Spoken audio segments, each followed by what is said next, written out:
You're listening to the Reds Podcast. This is episode number 148. I'm talking about Seth Godin, rejection, and the power of no. This is the Red Podcast.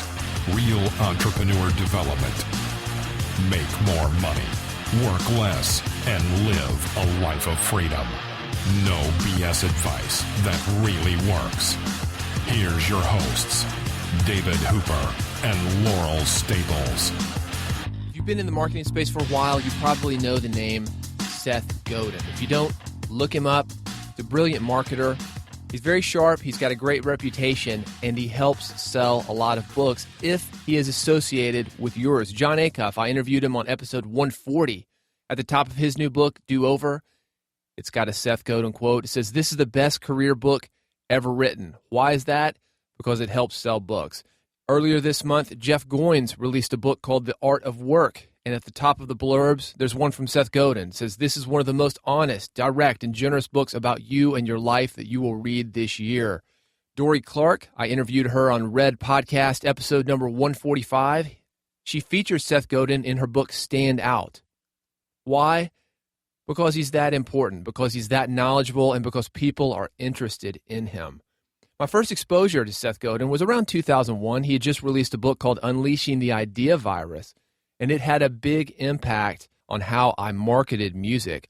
If you don't have that book, go to ideavirus.com. Seth Godin gives it away. One of the first guys to do that, and even though he did give it away, it went to the top 5 in Amazon. It's since become a bestseller and sold hundreds of thousands of copies. So fast forward a few years later, since then, he and I have met in person a few times. I interviewed him once backstage when he was speaking at an event here in Nashville. We've emailed a few times, but I don't really know him. 2009, at the time, I was having some good success with some books I'd written. I was selling about 30,000 copies per year, doing okay for myself, self-published, not going through a publisher, was keeping all the money. I was looking to get back into writing about marketing. I was doing a lot on mindset, but I wanted a pure marketing book to get me back to my roots and leap my business forward. I wrote a short book about big picture marketing ideas. I called it Never Leave Money on the Table. And I thought Seth Godin would be the perfect guy to do the forward for this. But how? Like I said, I'd emailed him a few times, we'd met a few times, but I didn't really know him. So I came up with an idea to get his attention. It's a direct marketing classic known within the industry as the dollar letter, basically a sales letter with money attached, either through a window on an envelope so you'll open the letter, or attached to the top of the letter so you will read it or act upon it. Maybe you've gotten a survey from Nielsen, the television ratings people. They'll do this to find out what television shows that you watch. When they send a survey, they'll put a couple bucks within the sales letter and hope that it'll increase response rate. They'll get more surveys back. I've seen it done with car satisfaction surveys. Donation letters have this all the time, usually not with $1, maybe a nickel or a penny inside the envelope. So you'll open the envelope, take the money out, and also read what's inside the letter.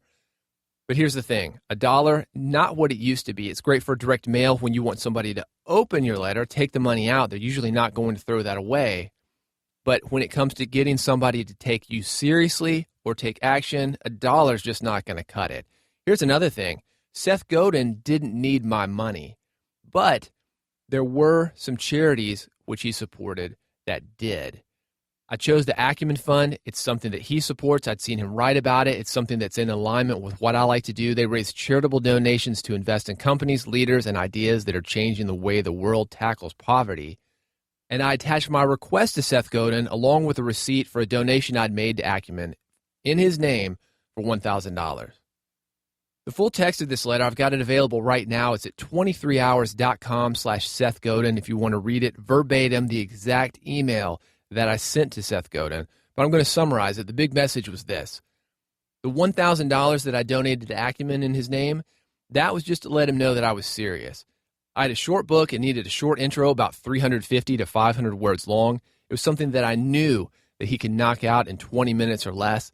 And if he did that, I agreed to donate an additional $5,000 to Acumen as payment. I sent everything about 10 p.m. on a Tuesday, woke up the next morning at 5:11 a.m. He had sent a reply. I've been rejected. And like the original letter that I sent, if you go to 23hours.com/Seth Godin, you can see the full text of his response. Over the last couple months, I've done a couple of episodes about rejection and how to better handle it. Jia Jung came on Red Podcast to talk about rejection with me. He's the author of the book Rejection Proof. If you want to listen to those episodes, redpodcast.com/144 or redpodcast.com/103 will get you those. On this episode, I want to focus on why you, just like Seth Godin, should say no when opportunities come your way, even if it's a quick opportunity, even if it's just going to take 20 minutes and there could be $5,000, $6,000 involved.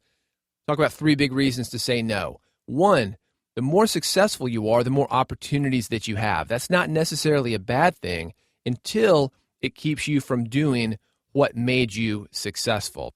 Now, I don't want to assume Seth Godin was so busy that he couldn't spend 20, 30 minutes writing a letter for me to make that kind of money for a charity, but he's got other things. He's focusing on new books. He's focusing on other projects. Every time you say yes to something, even if it's something easy, even if it's something quick, that's taking you away from what it is that you want to do. You probably heard the joke, how do you eat an elephant? 1 bite at a time. Well, taking you away from what you need to do also starts like that, 1 bite at a time. What starts out small ends up quite big.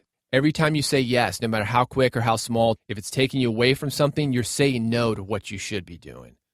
Also, if you can't follow up fully, the situation becomes even worse. If you're too busy, if you say yes to something you can't follow up on, somebody's going to follow up with you. It's going to take more time. You're going to resent the situation. You're going to spend a lot of time thinking about it, procrastinating.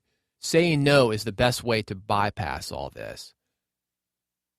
Number 2, another reason to say no, you're going to get better opportunities. Saying no causes people to come to you with better offers. If you say no to someone, they're usually going to turn around and make the deal sweeter. Saying no, if you've got a reputation for saying no, requires people to show up fully and come to you with better offers initially. If that initial offer isn't that great for you, saying no to it can also start a discussion to make that offer even more agreeable to you. And big idea number 3, the more you say no, the more your yes is valued. We've all seen guys that give a testimonial to everything. We've seen people that say yes to everything, yes to every speaking engagement, yes to every gig, yes to every podcast interview. Well, that dilutes what you're trying to do. It's much better to focus on top shelf blogs, podcasts, media situations than it is to spread yourself everywhere. That's how you become a B and C level player. You're spread way too thin. You don't see top shelf actors saying yes to every role that they're offered. You don't see top shelf celebrities saying yes to everything they're invited to endorse, put their name on, be part of. Saying no makes your yes that much more valuable. Final thought for you, don't look back like business or personal failures. Don't look back when you say no. Everything works itself out. Like the book I wanted to do, Seth Godin, for example, it was an okay book, but what I'm working on now is 10 times better. And if you're going to have somebody like Seth Godin write a foreword for one of your books, shouldn't it be really good? Hey, speaking of books, if you're a blogger, speaker, podcaster, and you want to get into the book business, if you're interested in writing a book, I've got a free training at 23 Hours that can help you write and publish a book in 90 days or less. It's not as tough as you think if you've got a plan, and I've got the plan free for you at 23 Hours. If you've got a great idea for a book, but you've been overwhelmed about getting it out of your head and onto paper, go to 23hours.com, check it out. Thanks for listening. If you've got questions, you've got comments, you want to reach me at David Hooper is where I am via Twitter. Also appreciate if you could help us build the Real Entrepreneur community. Let people know about us. Redpodcast.com is the site. Send it to your friends. Share it via social media. If you're on iTunes, if you could write us a review, that will help us to spread the word a lot because it shows that other people are listening to us. It shows that we've got something good and encourages people to take the chance on the Red Podcast. Again, thanks so much for listening, and I'll see you on the next episode of the Red Podcast. You've been listening to Red Podcast, Real Entrepreneur Development. Subscribe today using iTunes, Stitcher, or via RSS at redpodcast.com.